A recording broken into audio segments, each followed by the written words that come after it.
healing in Mexico, House Tacoma, and caring for refugees in Maryland. All this and much more coming up next.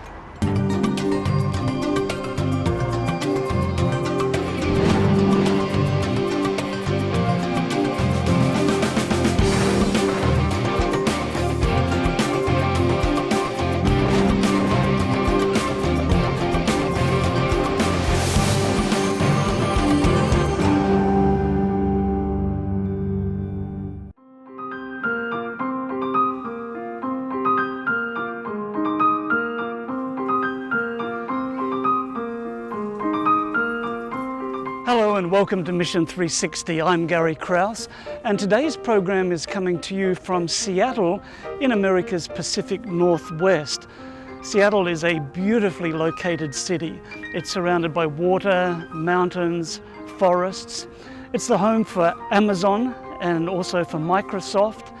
And it's also an area of the United States that's known for being what we call post-Christian. And that means that many people here are living their lives without reference to God. Well, we'll be looking at mission right here in Seattle and other parts of the world. But first up, we're going to be looking at mission to the foreigner in Maryland in the United States. Jesus called his followers to care for the foreigner and refugee living among us. Adventists all over the world are doing just that. Anis is a Seventh-day Adventist living just outside Washington, D.C. He grew up in the country of Jordan and spends time each year in medical mission there. Since living in the United States, he decided that a single trip each year was simply not enough. He took action to seek out refugee communities in his area to help meet their needs. We used to go out and deliver food supplies to a refugee center in Gettysburg, Maryland. But we never got a chance to meet those families. Anis realized that in order to have a larger impact, he needed to get to know these families face to face. The personal interaction is very important because here, as refugees from a foreign country, they have no relatives or families, So this has become a personal touch with them, and to build the relationships and build the bridges, they have become our friends. And one of the Syrian refugee children was telling her mother, "Mom, I like it when the church come and visit us." Anis and others have combined community, relationship, and service in a Christ-like way. They visit the many apartment homes of the refugee families and bring them items that the families may need. This has been a great way to show these families that the Adventist community truly cares about them. This has become part of my ministry. We gather food supplies and cleaning supplies as needed, and we deliver to our friends who have come from a foreign land. We bring, rice, olive oil, cooking oil, lentils, laundry detergent, and other cleaning supplies. This work has helped many refugee families feel more comfortable. But just like Jesus' ministry here on earth, Anis's mission is to build genuine connections. The primary focus of our relationship is to be their friends. And also, during the pandemic, we have kept that personal touch. Even if we haven't come to see them, I constantly on the phone talking to them every week just to see how they are, be of encouragement to them. And that has meant a lot to me personally. Anis and many others are continuing to embrace the calling of Jesus to love and care for their neighbors who are foreigners and refugees. Please pray for Anis and his friends to continue finding ways to serve these vulnerable communities and find even more ways to show Jesus' love. My guest is Nelson Miles, who's involved in the House Tacoma project just south of Seattle. And Nelson, this is the building right here. Please describe for me what the project's all about. Yes, sir. House of Tacoma is about taking prisoners or people who was incarcerated, and they're coming out and we're trying to help them transition back into the community in a successful manner. We take individuals, 6 people that we can hold at one time, but to get them back into the community where they have an opportunity to, this word called recidivism, so they don't repeat going back in. Now, why would a church be involved in that? why wouldn't a church be involved in this? This is an excellent opportunity for people to know who we are, for people to learn about Adventists and the things that we do. It also, I believe, it's a commandment. It's actually, Jesus talks about this, being able to help our fellow man. We have different sorts of outreach, but this is kind of a unique outreach where you can see many different aspects of it. Well answered. In fact, Jesus actually referred to visiting the prisoners, I believe, as well. Yes, he did. So describe for us the neighborhood where this is located. Neighborhood is Tacoma 98409. We just call it 98409. And within this neighborhood, it's pretty rough. It's, a matter of fact, it's ranked by the city of Tacoma basically as one of the lower zip codes. Anything that you want to find, you can find here in Tacoma that's not necessarily good. So we was kind of astonished that we have this building here, but there's a plan behind it, and we're just kind of waiting to see it unfold. Wonderful. Now, why did you become involved? I became involved because I think it was a little bit of trickery. It was the outreach director for North Pacific Union Conference. Came to me one day and said, "Nelson, do you remember when you said you wanted to be a part of transitional housing?" And I said, "I did." He goes, "Yes, you did." And the Washington Conference outreach director says, "Yes, you did." And so that wouldn't be called a fibber, or in case I did say it, I agreed. I would love to do it if I said I was going to do it, and kind of here I am today. And it was this part about, "Lord, I don't know what it is that I'm doing." And Jesus replied, "I know, just rely on me. I'll rely on him." And I have been. So this is how I got involved, and this is what I'm doing for outreach. And it's really great, I'm telling you. Wonderful. Now, you have a day job. How do you fit in the time for this sort of ministry? That's a prayer every day for, Lord, help me prioritize. Lord, help me prioritize. But it's also, along with prioritizing, it's also getting other people involved, getting the other churches involved. We have 5-6 local churches here that help out. We also have the community that helps out. So when it comes to the prioritizing, the Lord says disseminate. This was set up for that reason, and we do. Wonderful. Now, we're in a neighborhood here. We have people living around here. How do they feel about 6 prisoners or former prisoners coming into this facility? At the very beginning of this, it was very anti. They were not for this. But we remember meeting with a councilman, and he said, "Nelson, we know who Adventists are, and you want to get to the people here, don't be a flash in the pan. You have to see this through. You have to be a part of the community." So we had meetings with the school district. We had meetings with South Tacoma, or the local neighborhood council here in this particular area. We had one particular lady on that council who wanted to shut us down, but after meeting with us in person and talking with us and seeing our plan, it was like just sitting back looking at this. It's like, look at the Holy Ghost go to work. Wonderful. And so the community really supports us, and they're very eager, and they want to get their hands involved with this ministry. Wonderful. Tell me how else God has led in setting up this ministry. God's led in setting up this ministry from, like I said, if people want to come out and they want a haircut, we're going to get them free haircuts. If there's any sort of training, things they need to get back into the community, those programs are provided. It's provided by the community. It's even setting up for a church plant. It's set up for Bible studies that we're doing. It's set up for evangelism meetings that we're doing. It sets up to being able to use our room here when it's not being used for other entities from the community to come in to use it. So Fantastic. it sets us up all the way around, things we didn't even think of. When we were talking before we were on camera, you were talking about your understanding of what ministry is. Describe for me what that is. Ministry is what I used to think ministry was. God gave me this whole different view of it, and it all falls back down to one accord. The ministry itself, on how people can think on how things should actually be, but there's more people than myself who think alike. We have the other churches, we have the community, we all want to see the same goal. These people transition back into the community successfully, and yet we don't have to do this by ourselves. God will put people in your path that you need. You just have to wait, you just have to be patient, and then sit back and enjoy and just watch it unfold. That's great. You're also the evangelism director in your local church. Yes. But you see this as a different sort of approach. I do. You know, evangelism, which is great because, like I said, I came in under a certain series, and it's great, and I enjoyed it, and I loved it, but a lot of people don't see that. They don't know who we are. They don't understand these things here.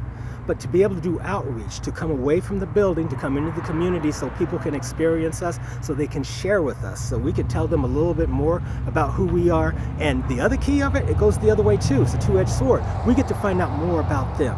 And when we find out more about them, that helps us with an approach on how we can relate and how we can find that common ground, which is a really good word, common ground. So yes, the ministry away from the church, I believe that's what Jesus would believe, that he would want us to do. I love it. Thank you so much, Nelson, for sharing with us. And viewers at home, what Nelson has described is incarnational ministry, following the example of Jesus, who actually physically came in among us. Didn't expect us to come to him, he came to us, pitched his tent among us, and that's what we talk about when we talk about holistic mission. We'll be right back after this break.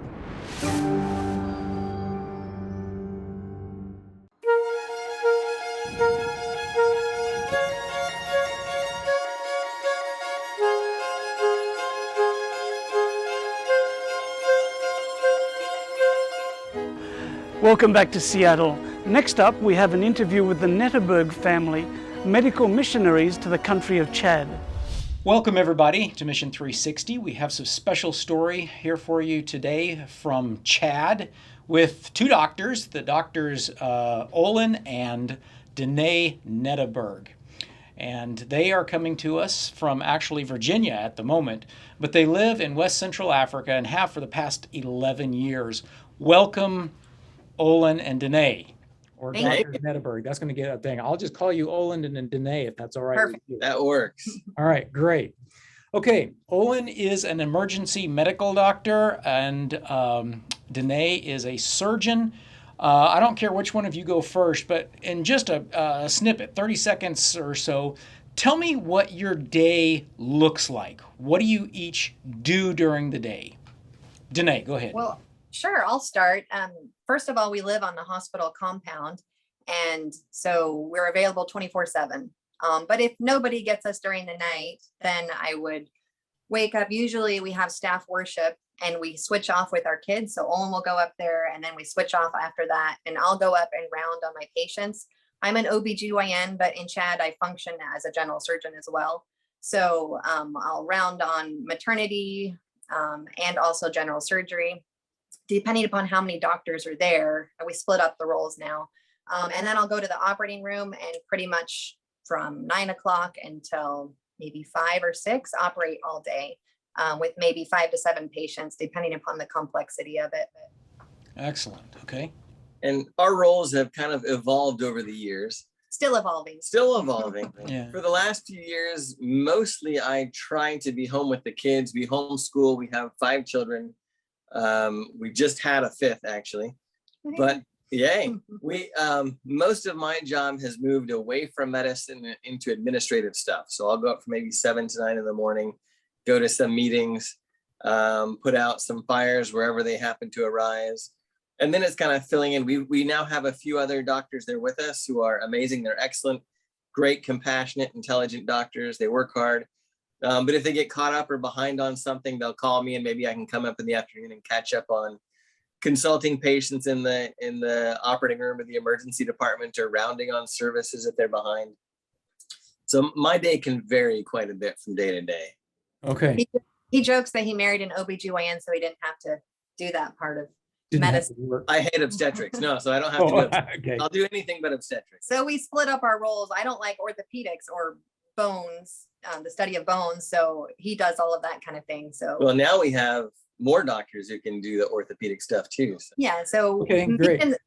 Yeah. When you went, I mean, it sounds like you've got a number of other doctors and such. Was it that way when you came? Was it when we arrived, it was just the 2 of us. And then about 15 months after we got there, actually my in-laws, her parents came, and her dad is an old school general practitioner from rural Oklahoma who's capable of doing anything. Short. I want to ask you to tell me a story. Tell me one of the things that really sticks out in your mind, an experience that you've had in Chad I have all sorts of stuff I'd love to talk to you about, including like doing the Appalachian Trail with small children and all sorts of stuff. Maybe we'll get to that in another time. But tell me a story. Tell me something that's happened that gives us all a picture of what's happening in Chad and the things that you're dealing with and what it looks like to be a missionary in West Central Africa these days. I'll just tell you a little bit about, I mean, there's so many things we could share, but I'll tell you a little bit about women's lives in Chad. Since I'm an OBGYN, I specialize in women's medicine, and people in America can't understand that these types of things don't happen in America. And that's because we have obstetrical care. So when you deliver a baby, the types of things that happen in Chad don't happen in America. So in Chad, people deliver out in the villages and they can't make it to the hospital. And even when they do make it to the hospital, there's complications because there's not care or they have lack of resources. And you can develop what's called a vesicovaginal fistula. And that's when the baby gets blocked and you have tissue that dies. And then you have urine constantly leaking. And so since we've been there for so long and with practice, I've been able to learn how to repair these. And it's a surgical procedure. And I can just tell you, there's so many women now that we've been able to help. And we're doing this through our friends and family in America who support us. And it's amazing because one surgery, they don't even know can fix them, but they can come into the hospital and a month later leave cured and dry and not having urine all over them. There's one woman in particular, her name is Josephine. She was actually a complication from one of my surgeries that I had done on her during a C-section. She had labored a long time and her baby unfortunately had passed away. And I've known her for maybe 8 or 10 years already, like almost my whole time that I've been there. And she had such a complicated course and it was such a frustrating course of her being in the hospital for a long time. But because of that, we're really close now. So when I see her in the village, you know, she knows me, I know her name, she knows my name, and it's really a special bond. And it was really rewarding to be able to fix her from her issue because that's what we're there to do. We're there to be Jesus' hands and feet. And it's wonderful to be able to do that. And she's kind of underselling the impact that this has. I mean, a woman has a baby, the baby dies, now she leaks urine constantly, she smells of urine. The husband no longer wants her. The family doesn't want her. They'll put her on the outside of the village. They won't bring her food. And it can be, it can be fatal for women just from neglect after this happens. And then to come in after years of just being a total outcast of society, they can be healed and they can go back as a whole person. They no longer smell of urine. And Danae can do 60 or 70 of these every year. Wow. There's been women that have had this problem for 20 years. So it's just amazing. And then these women will come in. Danae will do this for a week constant. And she'll do so many of these. And these women make a sisterhood together. And then sometimes women will come back and they'll encourage the women who are just now coming in for the first time smelling urine. And they'll be able to say to them, you know, I once had what you had. And now look at me. Now I'm healed. Wow. We could go on all day, but we're already out of time. How do the kids like Chad? The kids have a very different worldview than most kids. I bet. They homeschool and they don't have very good teachers. Their parents aren't very good homeschoolers. But they love it. They know how to read, they know how to do math. And then their day will be occupied they'll turn on the hose outside and make a mud village, a mud city out of just mud sticks. And they have a very simple existence, but a very happy existence. They know how to speak French. No phones or no, very, very limited to essentially no screen time when they're in Africa. They enjoy books. They enjoy each other. They're very close to each other. Okay, let's face it. They're not perfect, but I mean. Oh, I love it. I wish we could spend a lot more time with you, but maybe we'll be able to do that in a little bit. Thank you for joining us, and we'll keep you in our prayers. Thank you for spending a few minutes with us and meeting the Nettebergs. I hope that you have gotten at least a little bit of a vision of what missionary life is like around the world. Thank you for joining us.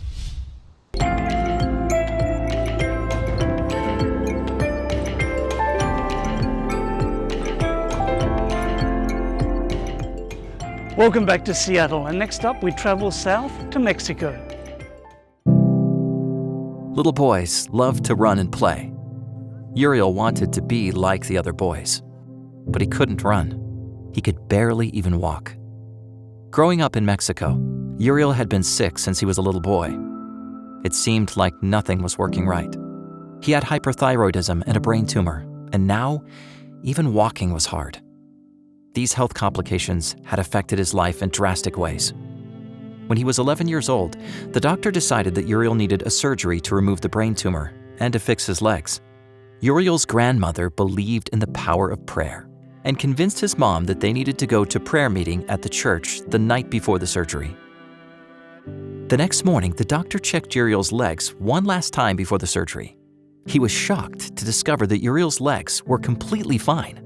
Then the doctor ordered a brain scan, and the tumor was gone. God had healed Uriel. Now he could run and play soccer with the other kids. After this miracle, Uriel and his mom gave their hearts to Jesus and joined an Adventist church. Uriel even gave Bible studies and preached. 5 people were baptized because of his Bible studies. I want people everywhere to know that nothing is impossible for God, Uriel says. God is definitely doing the impossible for Uriel and others who live in the Inter-American region, which spans from Mexico in the north to Guyana in the south. In the past 5 years, God has used church workers and lay members to plant nearly 3,000 new Seventh-day Adventist churches in this vast territory. The church has also started at least 11 urban centers of influence in the region. These centers follow Christ's example of mingling with people and meeting their physical and spiritual needs. For example, a lay member established a center in Guatemala to rehabilitate and bring hope to people struggling with drug and alcohol addictions. Many have overcome addiction by seeking treatment at the center and getting to know Jesus, and 1,500 have been baptized.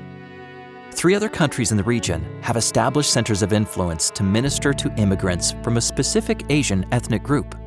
Church members mingle with them and share the love of Jesus by teaching Spanish classes, playing ping pong, counseling, and offering Bible studies. In fact, a church was planted especially for this ethnic community. As God's work goes forward with power in the Inter-American region, we see that truly nothing is impossible for God. When church members pray together and share the gospel, miracles happen and lives are changed. Just ask Uriel. Thank you for your prayers and financial support of the mission offering around the world.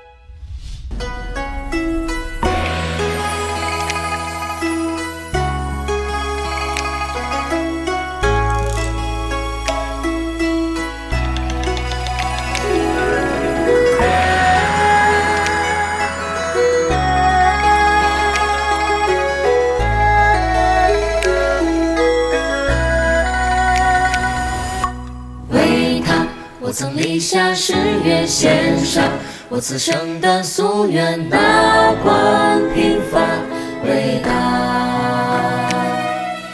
看那火烛闪耀着红烧亮，你我眼中的火，黑暗中也不退缩。扬声高唱，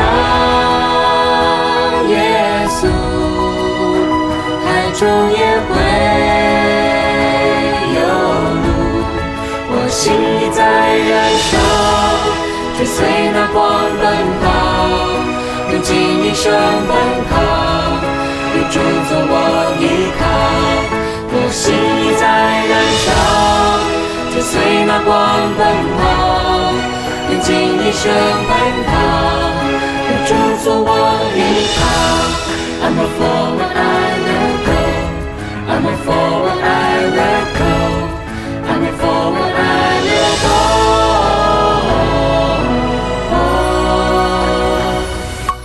为他脱下黄昏长夜，我愿踏上蜀道青天，哪管曲折平坦。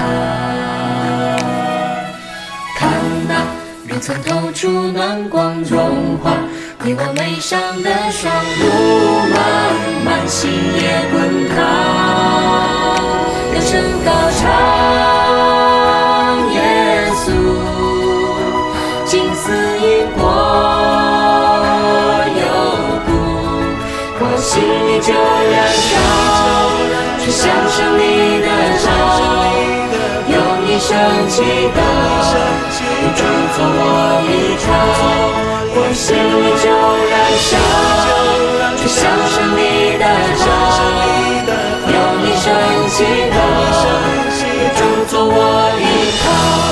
I move forward, I will go. I move forward, I will go. I move forward, I will go.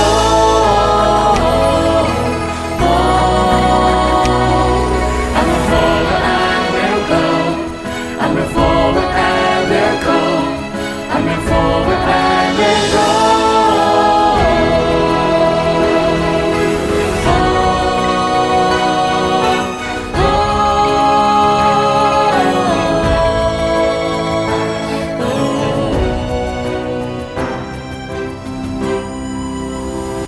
要升高唱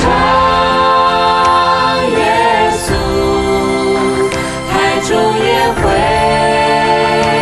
有路，我心里就燃烧，跟随那光奔跑，用尽一生奔跑，与主做我依靠，我心里就燃烧，去享受你的好，用一生祈祷，你是我依靠。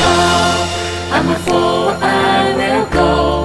I move forward, I will go. I move forward, I will go.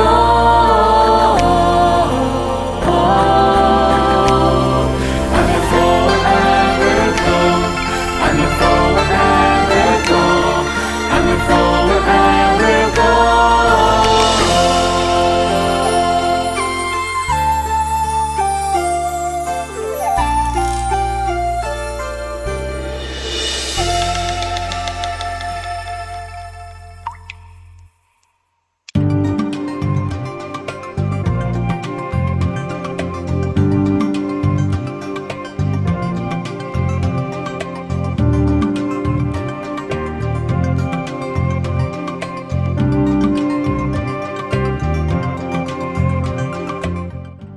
Well, that's about it for today's program, and I want to thank you so much for joining us.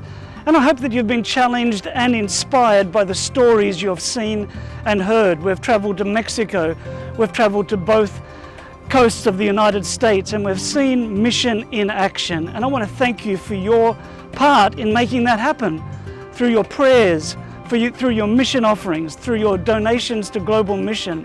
It does make a difference. And on behalf of Global Mission pioneers who are planting new churches around the world, and workers in urban centers of influence and in other places, thank you so much for those prayers, because it does encourage them to know that there are people around the globe remembering them in prayer.